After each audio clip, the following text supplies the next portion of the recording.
Welcome, my dear students, to second session on profit and loss. In the first session, we did basics on profit and loss और फिर कुछ practice questions किए थे. तो वहीं से continue करते हैं session को. And if you've not already subscribed to the channel, make sure to subscribe to the channel and also press the bell icon. First question of the day. The cost price of an article is rupees X and selling price of the article is rupees Y. Also, Z is the profit or loss percentage. If both cost price and selling price are increased by 20%, तो Z पे क्या फर्क पड़ेगा? Will Z increase or decrease or remain constant? Or the data given is insufficient? Pause the video and think about it. Basically the question is saying कि अगर हम एक definite amount से increase कर रहे हैं, definite amount नहीं, 1 second, cost price and selling price they are increased by 20%, दोनों को हम 20% से increase कर रहे हैं, तो Z पे यानी Z हमारा प्रॉफिट है तो क्या फर्क पड़ेगा, लॉस है तो क्या फर्क पड़ेगा, या दोनों केसेस में सेम ही फर्क पड़ेगा, या क्या फर्क पड़ेगा ये हम पता ही लगा सकते हैं, यही हमें पता करना है. तो CP is given as rupees X, selling price SP is given as rupees Y, and Z is profit or loss percentage. एक छोटा सा अगर एग्जांपल ले लें, लेट अस से हमारा cost price is equal to 100 rupees है और selling price is equal to rupees 150. CP is 100 and selling price is rupees 150, और फिर हमने दोनों को 20% से इंक्रीज किया है, कॉस्ट प्राइस को भी और सेलिंग प्राइस को भी. तो कॉस्ट प्राइस हो जाएगा 100 प्लस 20 विच इज 120, और सेलिंग प्राइस 20% यानी 1/5 से इंक्रीज करेगा तो 150 प्लस 30 हो जाएगा. New selling price will B 180. The profit in the first case will be 150 minus 100, that is 50 rupees. 50 rupees आ जाएगा.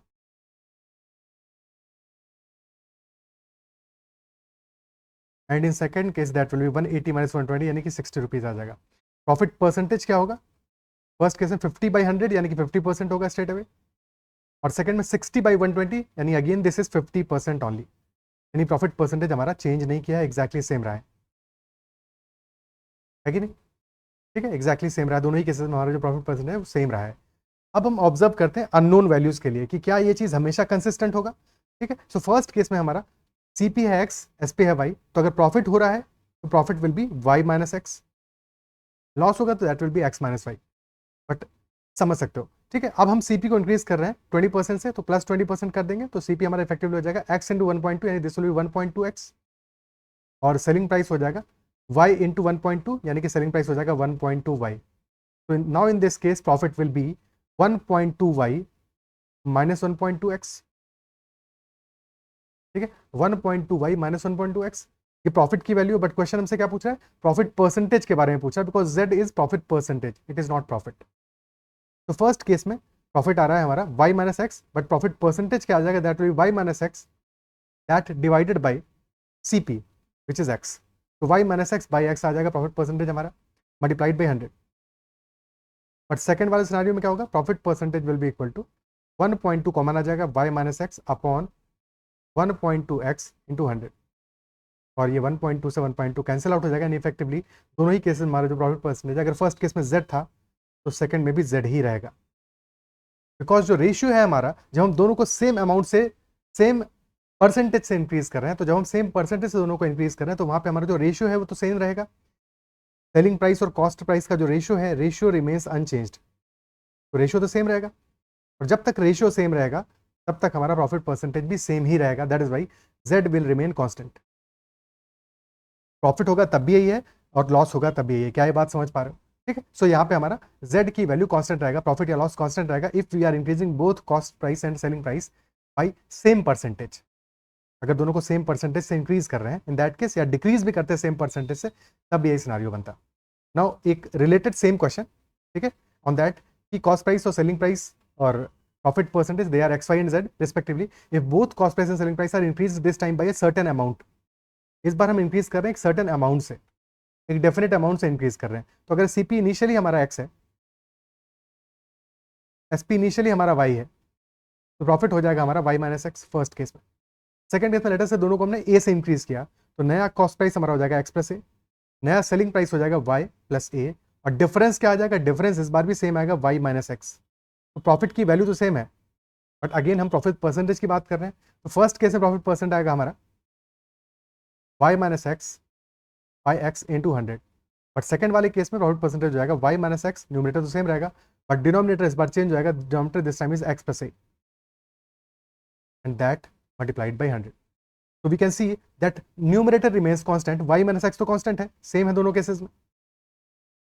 बट x प्लस ए यानी कि हमारा कॉस्ट प्राइस इंक्रीज कर गया है. तो अगर डिनोमिनेटर हमारा इंक्रीज करेगा तो वैल्यू डिक्रीज करेगा, वैल्यू डिक्रीज करेगा यानी कि z की वैल्यू डिक्रीज करेगा, z हमारा डिक्रीज कर जाएगा बिकॉज कॉस्ट प्राइस इंक्रीज किया है, डिनोमिनेटर डिक्रीज किया, that is why z will be decreasing. Answer option B होगा. अब चाहे प्रॉफिट होगा तो भी यही सेम सिनारियो है, अगर लॉस होगा तो भी सेम सिनारियो, बिकॉज हमने कॉस्ट प्राइस और सेलिंग प्राइस दोनों को ही एक सर्टेन अमाउंट से इंक्रीज किया है और दैट इज वाई हमारा जेड की वैल्यू डिक्रीज करेगा. अगर इसका हम ऑपोजिट करते, अगर हम दोनों की सर्टेन अमाउंट से डिक्रीज कर देते, ठीक है, अगर हम लेटेस्ट से कॉस्ट प्राइस को डिक्रीज करते हैं एक्स माइनस से और सेलिंग प्राइस होता वाई माइनस से, डिफरेंस तो अभी भी सेम आता, वाई माइनस एक्स हमारा होता प्रॉफिट का वैल्यू, एब्सोल्यूट प्रॉफिट का वैल्यू, बट प्रॉफिट परसेंटेज जाता Y minus X upon X minus A. And since cost price इस बार हमारा डिक्रीज कर रहा है, दैट इज वाई जेड की वैल्यू इंक्रीज कर जाती है. आंसर बहरहाल इस क्वेश्चन का होगा option B. Is that clear? एक बढ़िया सिंपल सा क्वेश्चन था बट फंडामेंटल और इंपॉर्टेंट क्वेश्चन था. आई बिलीव समझ में आया होगा कि हमारा जेड की वैल्यू डिक्रीज करेगा. Clear? Next question. Dheeraj makes a profit of rupees 175 when he sells a certain number of pens at the price of rupees 16.25 each. But if he sells the same number of pens for rupees 12.20 each, then he incurs a loss of rupees 68. First वाले scenario में he is making a profit of rupees 175. In the second scenario he is making a loss of rupees 68. So find the number of pens that Dheeraj has and at what price did he purchase the pens. ठीक है, कितने price पे purchase किया होगा और कितने number of pens होंगे धीरज के पास में. फर्स्ट केस में इंफॉर्मेशन हमारे पास है कि प्रॉफिट हो रहा है 175 का, जबकि सेलिंग प्राइस हमारा क्या है, फर्स्ट सेलिंग प्राइस है 16.25 रुपीज का पर ईच पेन, और प्रॉफिट हो रहा है 175. सेकेंड सेलिंग प्राइस है हमारा 12.20 रुपीज ईच का, और इस बार लॉस हो रहा है, loss is -68, loss is -68. Number of pens हमें नहीं पता, बट एक चीज फॉर श्योर है कि टोटल सेलिंग प्राइस अगर n पेन्स थे, if n pens were there, n pens were there, total selling price क्या होगा, n इंटू जो भी सेलिंग प्राइस कॉस्ट प्राइस की टोटल कॉस्ट प्राइस क्या होगा, n इंटू जो भी कॉस्ट प्राइस की वैल्यू होगी, और cost price somewhere in the middle होगा, क्योंकि एक केस में हमारा प्रॉफिट हो रहा है, एक केस में लॉस हो रहा है, तो कॉस्ट प्राइस डेफिनेटली बीच में कहीं पे होगा. एक्जैक्टली कहां पे हो गया तो पता लगाना पड़ेगा. ठीक है, बट डेफिनेटली हमारा जो कॉस्ट प्राइस होगा वो समवेयर इन द मिडिल होगा, और जो टोटल कॉस्ट प्राइस होगा वो होगा n into cost price of a single pen. Okay, हालांकि हमें निकालने की कॉस्ट प्राइस जरूरत नहीं है, हमारे लिए क्वेश्चन में नंबर ऑफ पेन्स निकालना है. तो एक चीज समझ में आना चाहिए, पहले वाले केस में हमारा प्रॉफिट हो रहा है 175 का और सेकंड वाले केस में हमारा लॉस हो रहा है 68 का. तो टोटल डिफरेंस कितना है, टोटल डिफरेंस कितना है, अगर टोटल कॉस्ट हमारा n इंटू सीपी था, तो एक केस में अमाउंट जो टोटल अमाउंट होगा हमारा दैट विल बी 68 लेसर, और सेकंड केस में टोटल अमाउंट हमारा 175 ज्यादा है, यानी कि डिफरेंस आ रहा है हमारा 68 प्लस 175, दैट इज 243 रुपीज का. 243 रुपीज का डिफरेंस आ रहा है, टोटल सारे के सारे पेन का सेल्स में डिफरेंस आ रहा है जो. ठीक है, और एक पेन के सेलिंग प्राइस में डिफरेंस कितना है, 16.25 और 12.20 के बीच का डिफरेंस कितना है, दैट डिफरेंस इज 16.25 माइनस 12.20 यानी कि 4.05 रुपीज पर पेन. तो number of pens n will be equal to total difference between selling prices 243 divided by 4.05. Decimal हटाएंगे, ऊपर 2 जीरो एक्स्ट्रा ऐड हो जाएंगे. ठीक है, अब 9 से तो कट ही रहा है सीधे से, 9 से क्या, इनफैक्ट 81 से कट रहा है, 81 से 5 टाइम्स जा रहा है, और ये जा रहा है 300, एंड देन 300 बाई 5 यानी कि 60 पेन्स होंगे. तो नंबर ऑफ पेन्स तो आ गया, दैट इज 60. क्वेश्चन पूछ रहा है at what price did he purchase the pens. ये तो बिल्कुल आसान है, टोटल नंबर ऑफ पेन्स में कितना पे परचेज किया, 60 पेन्स है.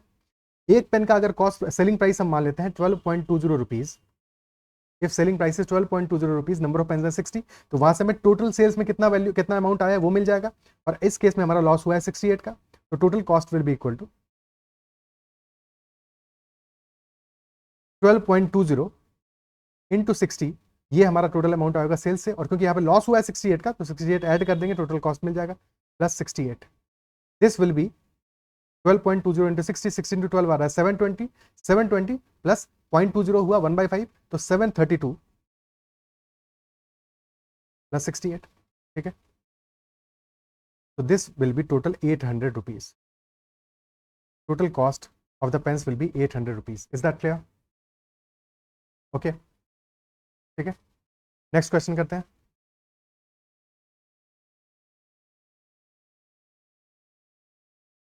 On selling 19 articles at rupees 900, the loss incurred was equal to cost price of 4 articles.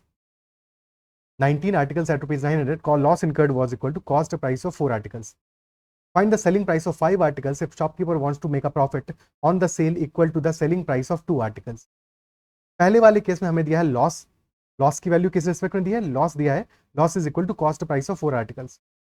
और सेकंड केस में हमें दिया है प्रॉफिट होना चाहिए, और प्रॉफिट कितना होना चाहिए, profit should be equal to selling price of 2 articles. तो अगर हमें पहले वाले केस में लॉस दिया है कॉस्ट प्राइस के रिस्पेक्ट में, तो हम कॉस्ट प्राइस को एज्यूम करते हैं. अपने फर्स्ट वाले सिनेरियो में हम कॉस्ट प्राइस की वैल्यू एज्यूम करते हैं, क्योंकि रेशियो में लेना पड़ेगा, तो कॉस्ट प्राइस को एज्यूम करते हैं. लेट अस से in the first scenario, late us से सीपी इज इक्वल टू 1 रुपी, 1 रुपी या 1 यूनिट. ठीक है, तो टोटल हमने कितनों को सेल किया, 19 आर्टिकल्स को सेल किया है. तो CP will be 19 units, cost price will be 19 rupees. और लॉस कितना हुआ, loss is equal to cost price of 4 articles, यानी कि लॉस की वैल्यू आ जाएगी 4 रुपीज, क्योंकि एक का सीपी है 1 रुपी. तो कॉस्ट प्राइस है 19, लॉस है 4, cost price minus loss will be equal to selling price. Selling price आ जाएगा 19 minus 4 which is equal to 15 units. 19 units हमारा कॉस्ट प्राइस है, 4 यूनिट्स लॉस है, 15 यूनिट्स हमारा सेलिंग प्राइस आ जाएगा, और सेलिंग प्राइस की वैल्यू हमें given that is equal to rupees 900. 15 units is equal to rupees 900, और 15 से काटेंगे 60 टाइम्स जाएगा, यानी कि 1 यूनिट इज इक्वल टू 60 आ जाएगा. 1 unit will be equal to 60. अब कॉस्ट प्राइस निकालने की यहाँ पे जरूरत है क्या, हमको कॉस्ट प्राइस निकालने की जरूरत तो नहीं है, क्योंकि कॉस्ट प्राइस हमारी वैल्यू आ गई है, क्योंकि कॉस्ट प्राइस हमने 1 यूनिट माना था, और 1 यूनिट की वैल्यू आ गई है 60 रुपीज. ठीक है, तो बेसिकली 1 यूनिट था, 1 रुपी तो समझने के लिए लिखा था ताकि हम रेशियो को समझ पाए. ठीक है, सो डेफिनेटली हमारा cost price is equal to 60 rupees each value आ गया हमारे पास. क्या ये बात क्लियर है? ठीक है, cost price of a single article that is equal to 60 rupees आ गया. फिर क्वेश्चन हमसे कहता है we have to find the selling price of 5 articles if shopkeeper wants to make a profit on the sale equal to selling price of 2 articles. तो इस बार हमें रेशियो सेलिंग प्राइस के रिस्पेक्ट में लेना पड़ेगा, यानी सेलिंग प्राइस का रेशियो में वैल्यू मानना पड़ेगा, एज्यूम करना पड़ेगा. ठीक है, क्योंकि सेलिंग प्राइस ऑफ 2 आर्टिकल्स के इक्विवेलेंट है हमारा प्रॉफिट. तो अगर कितने आर्टिकल्स को हमने सेल किया है, सेल किया है 5 आर्टिकल्स को, तो if at total selling price is equal to 5 units, profit हमारा कितना हो रहा है, profit is equal to selling price of 2 articles. ये प्रॉफिट हो रहा है इक्वल टू 2 यूनिट्स. तो कॉस्ट प्राइस हमारा क्या हो जाएगा, because cost price plus profit is equal to selling price, यानी कॉस्ट प्राइस आ जाएगा हमारा 3 यूनिट्स. Very important. देखो यहाँ पे हमें इसलिए सेलिंग प्राइस से एज्यूम करना पड़ा, बिकॉज अगर हम सेलिंग प्राइस को एज्यूम नहीं करें लेटर से, ठीक है, हम कॉस्ट प्राइस को एज्यूम करें, यहाँ पे भी cost price is equal to 1, तो 5 आर्टिकल्स का कॉस्ट प्राइस आ जाएगा 5 रुपीज, या 5x आ जाएगा सीपी 5 आर्टिकल्स का. इसके बाद में हमें 2 आर्टिकल्स के सेलिंग प्राइस के बराबर प्रॉफिट हुआ है. सेलिंग प्राइस की वैल्यू हमें पता नहीं है. ठीक है, सेलिंग प्राइस की वैल्यू पता नहीं है, तो यहाँ पे प्रॉब्लम क्या आएगा, हमें सेलिंग प्राइस एज्यूम करना पड़ेगा.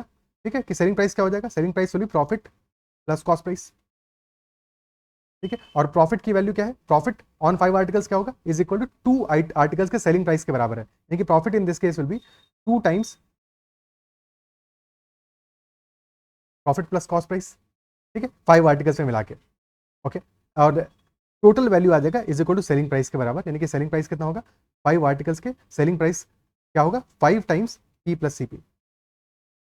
अब इस इक्वेशन को तुम सॉल्व करोगे. ठीक है, यहाँ पे सीपी तो इक्वल टू एक्स कर दोगे, सीपी की जगह पे तो एक्स से रिप्लेस कर दोगे, बट ये क्वेश्चन हमारे लिए अननेसेसरीली टिपिकल हो जाएगा. समझ पा रहे हो इस बात को? ठीक है, अननेसेसरीली टिपिकल हो जाएगा. अब तुम इसको सॉल्व करोगे तो आ जाएगा 5x plus 2x plus 2p and that is equal to 5p plus 5x. तो 5x से 5x कैंसिल आउट हो जाएगा, तो now 2x will be equal to 3p. देखिए 2 आर्टिकल्स का जो कॉस्ट प्राइस है that is equal to 3 articles का प्रॉफिट. ठीक है, यानी कि CP upon P is equal to 3/2 आ जाएगा. ठीक है, बात समझ गए होगे, बट ये अननेसेसरी, ये गलत तरीका है और लंबा तरीका है एक सिंपल सी बात को समझने का. बात सिंपल सी क्या थी कि हमारा सेलिंग प्राइस ऑफ 2 आर्टिकल्स के बराबर है profit, and that is why हम एज्यूम करेंगे यहाँ पे कि सेलिंग प्राइस एक आर्टिकल का है 1 यूनिट, तो 5 आर्टिकल्स का हो जाएगा 5 यूनिट. तो प्रॉफिट है equivalent, selling price of 2 articles, तो प्रॉफिट की वैल्यू आ जाएगी 2 यूनिट, और कॉस्ट प्राइस आ जाएगा 3 यूनिट. साथ में हमें एक आर्टिकल कॉस्ट प्राइस पता है, तो 5 आर्टिकल्स का कॉस्ट प्राइस हो जाएगा 5 into 60 which is equal to 300 rupees. 3 units की वैल्यू आ जाएगी 300, तो 1 यूनिट की वैल्यू आ जाएगी 100, एंड हेंस 5 आर्टिकल्स का सेलिंग प्राइस आ जाएगा 500 रुपीज. क्वेश्चन इजीली सॉल्व हो जाएगा. 500 rupees will be the selling price of 5 articles. क्या ये बात क्लियर है? ठीक है, नेक्स्ट क्वेश्चन करते हैं. An article was sold at a profit of 14%. If it was sold for rupees 121 less, a loss of 8% would have incurred. If the same article was sold for rupees 536.25, then find the percentage profit or loss in the transaction. एक article को हमने cell किया है eight A profit of 14%, अगर हमने 121 rupees less पे cell किया होता तो लॉस हो जाता, उस केस में लॉस हो जाता। यानी कि फर्स्ट सिनेरियो में हमारा प्रॉफिट हो रहा है कितने का, 14% का प्रॉफिट हो रहा है। सेकेंड सिनेरियो में हमारा लॉस हो रहा है, और लॉस हो रहा है 8% का। और टोटल डिफरेंस कितना है, दोनों ही हमारे सेलिंग प्राइसेस में डिफरेंस है 121 रुपीज का। और प्रॉफिट हो या लॉस दोनों ही हम कैलकुलेट करते हैं हमेशा कॉस्ट प्राइस पे कैलकुलेट करते हैं, ठीक है। तो बेसिकली हमारा क्या डिफरेंस आ रहा है, दिस डिफरेंस इज 8 + 14, यानी कि 22% ऑफ कॉस्ट प्राइस का डिफरेंस है। तो 22% of cost price that is equal to 121 rupees. और दोनों ही 11 का मल्टीपल 11 से काटोगे, यहाँ बचेगा 2% और इधर में बचेगा 11। तो 2% of the cost price is equal to 11, which implies कि 1% कितना हो जाएगा, 1% of the cost price will be 11/2। तो कॉस्ट प्राइस आ जाएगा हमारा 100%, यानी कि 100 × 11/2। तो 550 rupees, 550 rupees will be our cost price, because 1% हमारा 5.5 था, टोटल कॉस्ट प्राइस आ जाएगा उसका 100 टाइम्स यानी कि 550। फिर क्वेश्चन करा, same article was sold at rupees 536.25, तो लॉस कितना हुआ है हमारा, लॉस हुआ है 13.75 रुपीज का। और परसेंटेज प्रॉफिट या लॉस पूछ रहा है, डेफिनेटली लॉस हुआ है तो प्रॉफिट तो हो ही नहीं सकता। और लॉस भी हमारा कितना है, 5%, क्या वैल्यू होगा, 550 का 5% विल बी 23 बोल रहे हैं, 25 + 2.5 यानी 27.5 होगा। This is definitely half of that profit, तो नहीं लॉस होगा 2.5% का, loss of 2.5% will be our answer. Is that clear, ठीक है, लॉस हो जाएगा और 2.5% का हो जाएगा। एग्जैक्टली अगर हमें ऑप्शंस गिवन है क्वेश्चन में तो फिर तो ऑप्शन भी देख लेंगे कि ऑप्शन में हमारा कहाँ पे रेंज आ रहा है, एग्जैक्ट वैल्यू कैलकुलेट करने की जरूरत नहीं है। स्ट्रेट अवे देख पा रहे हो कि ये जो हमारा वैल्यू आ रहा है 550 का 1% होगा 5.5, और डेफिनेटली ये 2 से 3% के बीच का वैल्यू आ रहा है, तो ऑप्शन बी आंसर आ जाएगा। इससे ज़्यादा करने की जरूरत नहीं, अगर सारे के सारे ऑप्शन हमारे लॉस के भी होते तो भी हम एस्टिमेशन करके भी आगे बढ़ सकते हैं अगर ऑप्शन गिवन। अगर नहीं गिवन है तो फिर तो एक्यूरेट वैल्यू निकालना पड़ेगा इन दैट केस, ठीक है। Next question, when an article was sold for rupees a profit of p% is obtained. If the article was sold for rupees b, it would incur a loss of l%. So you have to find the cost price of the article. Basically सारी की सारी values हमें variable में दिया हुआ है और question पूछ रहा है कि cost price of the article क्या होगा। फर्स्ट केस में हमने सेल किया है a रुपीज पे, यानी कि SP1 that is equal to a rupees, और selling price 2 that is equal to b rupees. First case में हमारा प्रॉफिट हो रहा है p% का, और सेकेंड केस में हमारा लॉस हो रहा है, और लॉस हो रहा है l% का। जो टोटल डिफरेंस है that is p + l% of cost price. और सिंस पहले वाले केस में प्रॉफिट है, दूसरे में लॉस है, तो डेफिनेटली पहला वाला अमाउंट ज्यादा होगा, तो a will be greater than b। तो p + l% ऑफ cp क्या आएगा, डिफरेंस आएगा हमारा is equal to a - b आएगा, b - a नहीं आएगा, ठीक है। ये चीज भी छोटी सी बात है बट इसको ध्यान रखना है, a - b डिफरेंस आएगा हमारा। तो p + l% की वैल्यू ऑफ cp की वैल्यू है a - b, तो 1% आ जाएगा हमारा, 1% of CP will be A minus B upon P plus L. This will be 1% and hence selling price will be equal to 100 times of this value. This will be our selling price, cost price sorry. Cost price की value आ जाएगी A minus B upon P plus L into 100. Cost price का 1% है हमारा A minus B upon P plus L के equivalent, that is 100% हो जाएगा, that multiplied by 100. ठीक है। अगर इंस्टेड हमसे वैल्यू पूछा होता कि पहले वाले सेलिंग प्राइस की वैल्यू क्या होगा, तो दैट SP1, हालांकि वो वैल्यू तो हमें ऑलरेडी गिवन है, that is equal to A, ठीक है, that is equal to A। But अगर हमें रिलेशन में दिखाना होता है यहाँ पे, तो डेफिनेटली ये हमारे कॉस्ट प्राइस की वैल्यू आ रही है, और उस केस में हमारा प्रॉफिट हो रहा है P का, this is cost price. So cost price multiplied by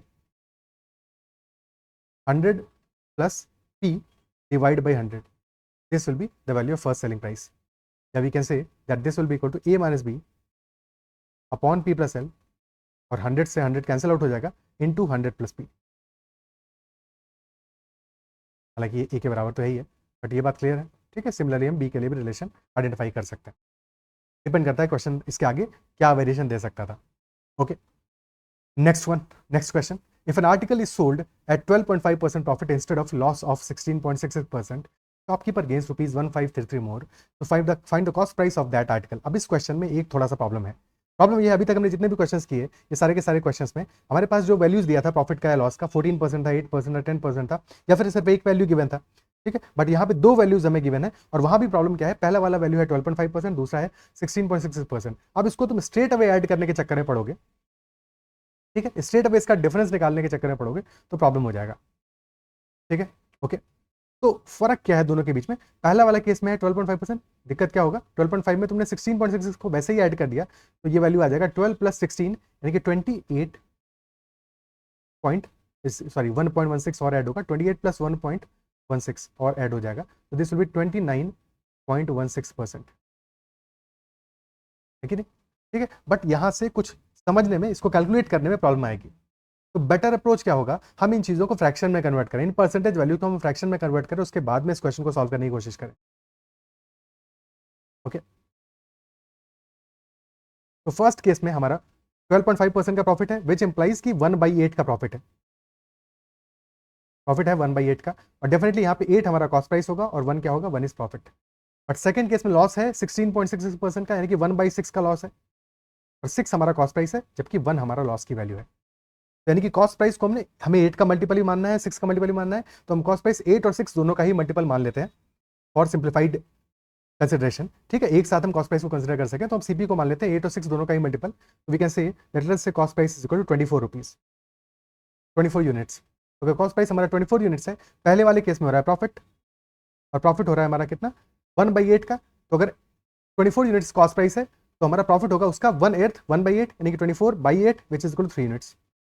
तो सेलिंग प्राइस हमारा आ जाएगा, फर्स्ट सेलिंग प्राइस आ जाएगा 24 प्लस 3 यानी कि 27 यूनिट्स आ जाएगा। In the second scenario there is a loss of 16.66%, loss हमारा 16 है कॉस्ट प्राइस का, यानी कि 4 यूनिट्स होगा लॉस। तो second selling price will be equal to 24 minus 4, भाई ये है 24 प्लस 3 27, दिस इज 24 माइनस 4 यानी कि 20 यूनिट्स, 20 यूनिट्स। और डिफरेंस दोनों के बीच का आ रहा है, that is 1533 rupees, because the shopkeeper gains rupees 1533 more in the first scenario. ठीक है, in the first scenario 7 units की वैल्यू कितना आ रहा है, दैट इज इक्वल टू 1533। 7 से थोड़ा काटा पीटी करते हैं, 7 से जाएगा 2 टाइम्स, फिर बचेगा 13, 1 टाइम्स और फिर 219, यानी कि 1 unit is equal to 219 rupees आ गया। क्वेश्चन पूछा है cost price of the article क्या होगा, that will be 24 into 290, 24 into 290, 24 into 9 आ जाएगा 216, 6 आ गया 21, और 24 और 21 45 का 5 आ गया, 4 बचा, और 48 plus 4 5256 rupees will be the answer in this case. Cost price of the article will be 5256। Clear है बात? ठीक है, okay, next question. An article is sold at 10% profit if the cost price and selling price are reduced by rupees 5 and rupees 2.5 respectively. The percentage profit increases by 5 percentage points. You have to find the cost price of the article. Very important. यहाँ पे लिखा हुआ है 5 percentage points, यानी कि जो increase है that is absolute और कंपैरिजन के टर्म्स में नहीं है। यानी कि पहले वाले केस में अगर हमारा 10% प्रॉफिट हो रहा था, सेकंड वाले केस में इससे 5 परसेंटेज पॉइंट्स ज्यादा होगा, यानी कि 15% होगा प्रॉफिट। और जब भी परसेंटेज पॉइंट में वैल्यू दिया हो, डिफरेंस दिया हो, तो हमें एब्सोल्यूट डिफरेंस देखना है कि स्ट्रेट अवे हम 5% ऐड कर देंगे। ठीक है, 5 परसेंटेज पॉइंट्स ऐड कर देंगे। क्लियर है? ओके, तो 10% प्रॉफिट प्लस हो गया 15% प्रॉफिट। फर्स्ट केस में 10%, सेकंड केस में 15%। और डिफरेंस क्या है, कॉस्ट प्राइस को हमने रिड्यूस किया है 5 रुपीज से, और सेलिंग प्राइस को रिड्यूस किया हमने 2.5 रुपीज। तो बेसिकली हमें इनिशियल वैल्यू दिया है सीपी और एसपी का रेशियो दिया है, 10% प्रॉफिट है, यानी कि 1/10 का प्रॉफिट है। तो दैट इंप्लाइज कि अगर हमारा कॉस्ट प्राइस 10 यूनिट्स है, तो सेलिंग प्राइस हो जाएगा 11 यूनिट्स, तो 10:11 का रेशियो है। और फाइनली चेंज करने के बाद में, रिडक्शन करने के बाद में हमारा 15% यानी कि 3/20 का प्रॉफिट हो रहा है, विच इंप्लाइज कि अगर हमारा कॉस्ट प्राइस 20 यूनिट्स है फाइनली, तो 23 यूनिट्स हमारा सेलिंग प्राइस होगा। यानी इनिशियल रेशियो और फाइनल रेशियो दोनों गिवन है, और चेंज की वैल्यू भी गिवन है, तो हम straight away cross multiplication method apply कर सकते हैं। पहले वाले में चेंज आ रहा है, रिडक्शन आ रहा है 5 का, और सेकंड में रिडक्शन आ रहा है 2.5 का। ठीक है, तो 10 इंटू 23 230, 230 माइनस 11 इंटू 20 यानी 220, 230 माइनस 220 10 यूनिट्स की वैल्यू आ जाएगी हमारी, that will be equal to 20 into minus 2.5। अब यहाँ पे थोड़ा सा ध्यान ये देना है कि निगेटिव वैल्यू है, 20 इंटू माइनस 2.5 आ जाएगा माइनस 50, और फिर इसमें से सब्ट्रैक्ट करोगे तो 23 इंटू माइनस 5, तो दैट इज माइनस 115, बट ये सब्ट्रैक्ट होगा, तो effectively this will be minus 50 plus 115 and hence equal to 65। तो 10 यूनिट की वैल्यू आ गई हमारी 65 रुपीज़ में आएगा ऑब्वियसली। ठीक है, ये वैल्यू हमें देगा, 10 यूनिट्स की वैल्यू दे रहा है 65 रुपीज़, और 10 यूनिट्स की हमारा कॉस्ट प्राइस है, क्वेश्चन में कॉस्ट प्राइस ही पूछा है, तो answer will be 65 rupees only, option D straight away आ गया। ठीक है, क्लियर है? Okay, next question, find the difference between selling price of articles if two shopkeepers claim to make 16.25% profit each. बहुत ही बढ़िया क्वेश्चन है, इस क्वेश्चन को पॉज करके पहले खुद से थोड़ा सा टाइम दो, ठीक है, टेक योर टाइम, जल्दबाजी नहीं करनी है, सॉल्यूशन देखने की जल्दबाजी नहीं करनी है, अपना समय दो, सॉल्व करने के अपने एंड पे कोशिश करो, उसके बाद में सॉल्यूशन चेकआउट करो, ठीक है। यहाँ पे थोड़ा सा रेशियो हमारा प्रॉपर्ली यूज होगा, और जो भी तुम प्रॉफिट और लॉस का अंडरस्टैंडिंग अभी पिछले 15-20 मिनट में और पिछले सेशन में जो भी समझा है वो सारी बातें भी यूज होंगी, तो ध्यान से करना है, क्वेश्चन को टाइम लेना है अपना, कोई दिक्कत नहीं है। डिफरेंस बिटवीन सेलिंग प्राइस चाहिए हमको of the articles if two shopkeepers claim to make 16.25% profit each. दोनों का प्रॉफिट कितना हो रहा है? 16.25% का प्रॉफिट हो रहा है। One calculating it on the cost price while another calculating it on the selling price. The difference in the profits earned being rupees 585 and the selling price of both the articles is in the ratio 3:5 respectively. सबसे पहली बात 16.25%। Calculate इसको करना पड़ेगा हमें, fraction में convert करते हैं इसको ताकि रेशियो में कंपेयर कर सकें। तो we can write this as 10% plus 6.25%, और 10% होता है हमारा 1/10, 6.25% होता है 1/16, एलसीएम आ जाएगा 80, 8/80 प्लस 5/80 यानी this will be 13/80। 16.25% is equal to 13/80। But problem यह है, पहला वाला पर्सन, एक पर्सन कैलकुलेट कर रहा है इसको कॉस्ट प्राइस पे, and the other person is calculating it on the selling price. तो एक पर्सन के केस में हमें 80 को कॉस्ट प्राइस मानना पड़ेगा, और सेकंड पर्सन के केस में 80 को सेलिंग प्राइस मानना पड़ेगा। दोनों के लिए आर्टिकल का सेलिंग प्राइस भी डिफरेंट है और शायद कॉस्ट प्राइस भी डिफरेंट होगा, ठीक है। हमें सेलिंग प्राइस का रेशियो गिवन है, सेलिंग प्राइस का रेशियो गिवन है, तो क्या ये बात क्लियर है? तो सबसे पहले बात करते हैं सीपी, प्रॉफिट और सेलिंग प्राइस। फर्स्ट पर्सन ने इसको कैलकुलेट किया है कॉस्ट प्राइस पे, तो अगर कॉस्ट प्राइस को हम मानते हैं 80, 13/80 का ही प्रॉफिट हुआ है, बट इस बार हमें फर्स्ट पर्सन के लिए कॉस्ट प्राइस मानना पड़ेगा 80, बिकॉज उसने कॉस्ट प्राइस पे कैलकुलेट किया है, प्रॉफिट होगा 13 का, और सेलिंग प्राइस आ जाएगा 80 प्लस 13 यानी कि 93 आ जाएगा। और द सेकंड पर्सन, उसने कैलकुलेट किया अपना प्रॉफिट सेलिंग प्राइस पे, तो सेलिंग प्राइस हमको 80 मानना पड़ेगा, सेलिंग प्राइस को 80 मान लेते हैं, 13 प्रॉफिट होगा, और कॉस्ट प्राइस हमारा आ जाएगा 67। क्या ये दोनों बातें क्लियर है? ठीक है, ये दोनों बातें क्लियर है। बट हमें पता है कि सेलिंग प्राइस का रेशियो फाइनली कितना है? 3:5 का रेशियो है। जैसे हम मिक्सचर में करते थे कि अगर हमें एक रेशियो में दिया है सेलिंग प्राइस में, तो सेलिंग प्राइस पर हमें चीजें करनी होगी, बट सबसे पहला काम हम करेंगे सेलिंग प्राइस को इक्वल करने का। इक्वल करने के बाद ही रेशियो अप्लाई कर पाएंगे, क्योंकि अभी तो ये दोनों की दोनों चीजें हमारी कंपेरेबल नहीं है, कंपेरेबल नहीं है। हमें रेशियो में चीजें पता है कि पहले वाले आर्टिकल के रिस्पेक्ट में cost price of selling price का रेशियो 80:93 होगा, सेकंड वाले आर्टिकल के रिस्पेक्ट में कॉस्ट प्राइस और सेलिंग प्राइस का रेशियो 67:80 होगा, ये तो पक्का पता है। बट एग्जैक्ट वैल्यूज कंपेरेबल नहीं, यानी पहले और दूसरे आर्टिकल के कॉस्ट प्राइस का रेशियो 80:67 नहीं होगा, पहले और दूसरे आर्टिकल्स का सेलिंग प्राइस का रेशियो 93:80 नहीं होगा। तो दैट इज वाई हमें सबसे पहले क्या करना पड़ेगा, सेलिंग प्राइसेस को कंपेरेबल बनाना पड़ेगा, क्योंकि उनका रेशियो 3:5 का है। पहले दोनों को इक्वल करते हैं, इक्वल करने के बाद में रेशियो 3:5 करेंगे, ठीक है। इक्वल करने के लिए क्या करना पड़ेगा, पहले की वैल्यू 93 है, दूसरे की 80 है, तो पहले वाले को मल्टीप्लाई कर देते हैं हम 80 से, और दूसरे वाले को मल्टीप्लाई कर देते हैं हम 93 से। अब जब पूरी इक्वेशन को मल्टीप्लाई करेंगे हम 80 से पहले वाले केस में, दूसरे वाले केस 93 से, तो सारी की सारी वैल्यूज, बट सेलिंग प्राइस हमारा इक्वल हो जाएगा। और हमें सेलिंग प्राइस चाहिए क्या है? इक्वल नहीं चाहिए, हमें चाहिए 3:5 के रेशियो में। रेशियो है सेलिंग प्राइस का 3:5 का, तो पहले वाले को मल्टीप्लाई कर दो 3 से, और सेकंड को मल्टीप्लाई कर दो 5 से, तो अब रेशियो हो गया हमारा 3:5 का। अब रेशियो 3:5 का हो गया। Now this is fine. अब कुछ चीजें अगर सिंप्लीफाई कर सकते हैं तो उसको आसान कर लो अपने लिए। फॉर एग्जाम्पल, पहले में 3, दूसरे में कट जाएगा 31 बचेगा, और दूसरे वाले से 5 कटेगा, पहले वाले में 16 बचेगा। तो यानी कि पहले वाले केस में हमें मल्टीप्लाई करना है सारी वैल्यूज को 16 से, और दूसरे केस में सारी वैल्यूज को मल्टीप्लाई करना है हमें 31 से, ठीक है। कर देते हैं, यानी कि this will B 80 into 16, this will B 13 into 16, and this will B 93 into 16, और सेकंड केस में this will B 67 into 31, 13 into 31, और 80 into 31। ओके, 10 क्वेश्चन कह रहा है हमारा difference in the profits earned is ₹585। तो प्रॉफिट्स अर्नड के बीच का जो डिफरेंस है, difference in profits, that is ₹585। और हमें पता लगाना है क्या, डिफरेंस बिटवीन सेलिंग प्राइसेस, ठीक है। तो प्रॉफिट्स अर्नड के बीच का डिफरेंस कितना है? दैट डिफरेंस इज 585, और डिफरेंस यहाँ पे आ कितना रहा है? This is 13 into 16, this is 13 into 31। तो डिफरेंस आ कितना रहा है? डिफरेंस कितना आ रहा है यहाँ पे? Difference is equal to difference between profits,